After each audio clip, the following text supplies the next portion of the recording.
Shalom. So today we're going to talk about giving. Like I said, Hebrew borrowed a lot of customs from Christianity, and that has caused a lot of confusion. So when it comes to tithe, offering, sacrifice, sacrificial law, we don't really know the true meaning of it. We don't know the spirit behind it, right? So usually from in the Christian churches, when we do that offering, we only focus on what we're giving. Oh, we're throwing the offering, we're giving the tithes, stuff like that. But when we do these things, what we do is we kind of see the Most High as an idol. We treat him as an idol. You know, like how the other nations, they give their fruits and vegetables in places to, as, you know, that's really how we treat the Most High. He doesn't need that.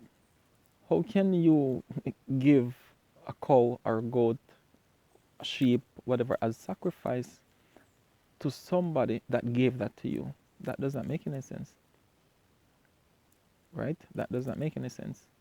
So we we need to get out of that Christian mindset of giving.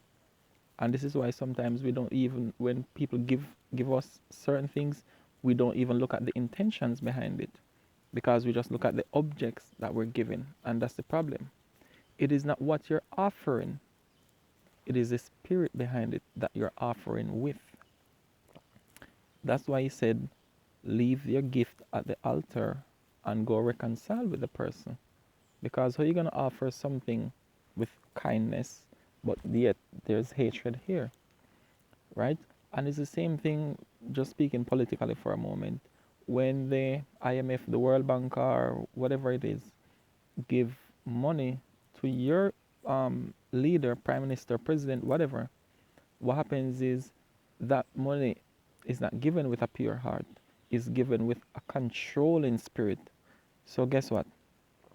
Your country might need schools, hospitals, whatever it is, but they cannot develop any community. That's why the ghettos remain ghettos, no matter how much money is pumped into it, because with their policies, they control how that money is spent. So it's not that pure giving, right? So we need to see the spirit behind it, the intention behind the giving, and that is what the true love is.